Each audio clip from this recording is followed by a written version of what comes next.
I now give the floor to Mr. Miroslav Jenča.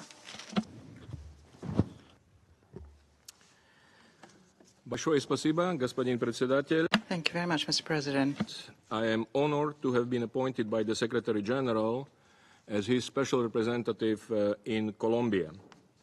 I am grateful for the opportunity to brief you today as I prepare to formally assume these new responsibilities in Bogota later this month. The Security Council's involvement has been fundamental to the achievements of Colombia's peace process. I look forward to working closely with the Council to help ensure that Colombia continues to advance on a path to lasting peace and security. Asimismo, deseo. I would also like to recognize the participation today of Her Excellency Leonor Salabata, Permanent Representative of the Republic of Colombia.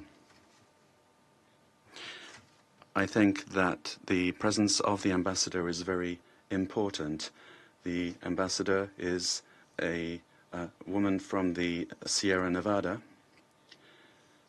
and she's also a witness to what happened there, and also witness to what was brought about by the implementation of the peace agreement. We would like to express our thanks to the government of Colombia for their constant cooperation with the verification mission. In his last report to the Council, the Secretary General highlighted the efforts of the government and called for decisive measures during the remainder of the government's mandate in order to achieve the comprehensive implementation of the final peace agreement. Excellencies, in September, immediately following my designation, I carried out a preparatory visit to Colombia. I wanted to reiterate the Secretary General's strong commitment to the peace process and to be able to bring to this briefing first-hand impressions to complement his report. I met during the visit with signatory parties to the agreement and a broad range of interlocutors across the political and social spectrums in Bogota and in the field. The Foreign Minister and the heads of key government offices responsible for peace implementation presented their work across the array of issues addressed by the agreement, from rural reform to reintegration, security guarantees, and actions of specific attention to marginalized communities. They highlighted progress, but also described frankly the areas where implementation has come up short over the years and needs to be reinforced through concerted state actions. National leaders of the Communes Party and former combatants I spoke with at the local level share their expectations and concerns, security foremost among them, while reaffirming their commitment to the agreement and to their peaceful and productive reintegration into society. Steps to accountability for serious crimes of the conflict were also moving forward during my visit. I met with the President of the Special Jurisdiction for Peace on the eve of the court's issuance of the first sentences against former FARC and members of the security forces, a process that is crucial for ensuring truth, justice, and reparations to victims. We discussed the critical role ahead for the mission as mandated by this Council to verify compliance with an implementation of the sentences. I am also grateful to the civil society leaders who generously share their perspectives about the peace process. Women's leaders, representatives of indigenous and Afro-Colombian communities, peasants, human rights and youth activists, political sectors and members of the private sector who are investing in peace. Mr. President, consolidating peace in Colombia after decades of conflict is a complex work in progress. And as we meet today, the country is entering a delicate period that possesses additional challenges. The coming national elections are increasing political tension and polarization.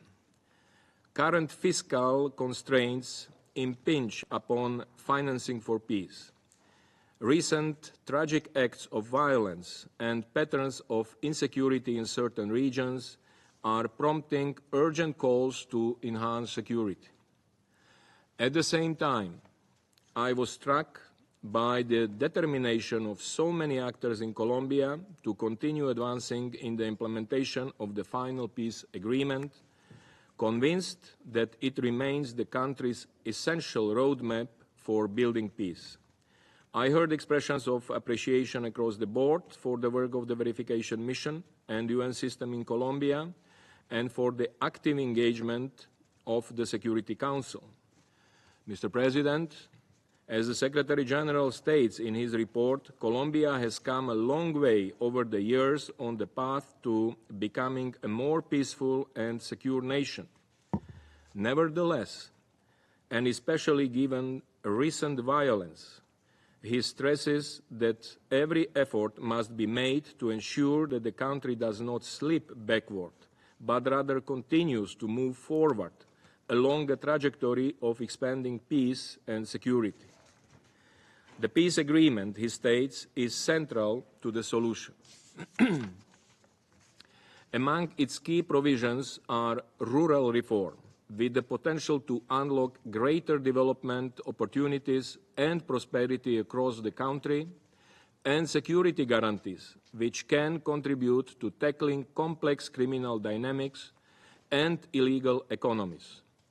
Implementing these chapters of the agreement can contribute decisively to stabilizing regions that remain today severely affected by conflict, by extending to these areas an effective presence of the state. Immediate actions coupled with sustained long-term investments are needed to fully realize the transformative potential of the agreement. With regard to the rural reform, the Secretary General has welcomed recent progress on land reform, addressing a key factor long enmeshed in Colombia's armed conflict.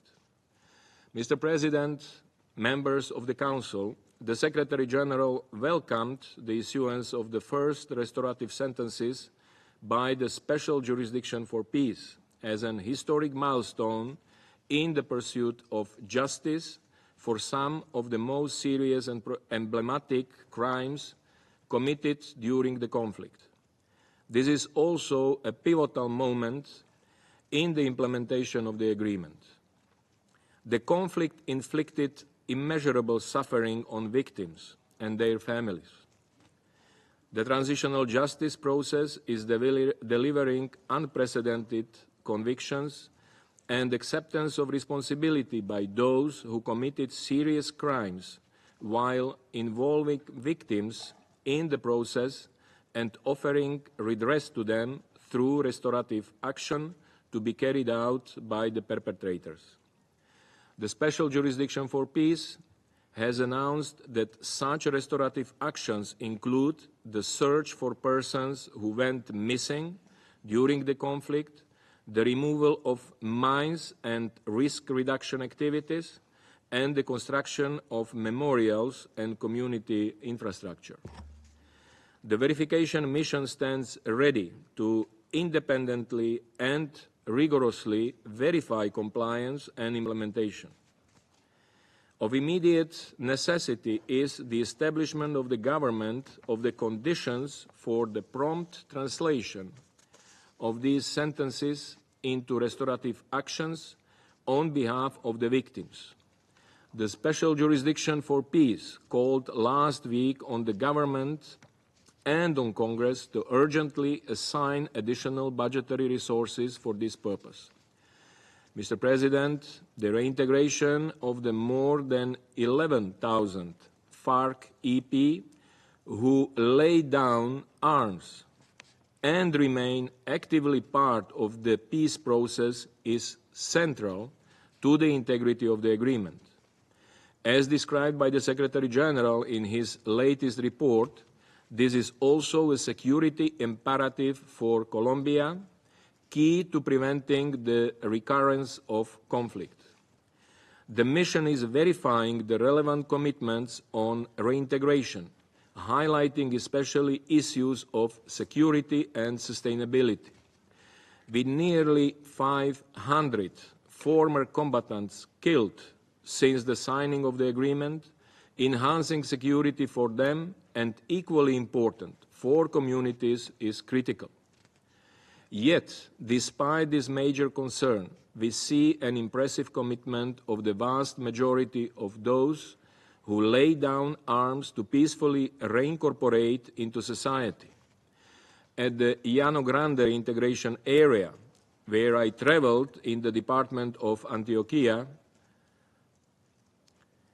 former combatants were growing coffee and building their first durable housing with government support since laying down arms 9 years ago.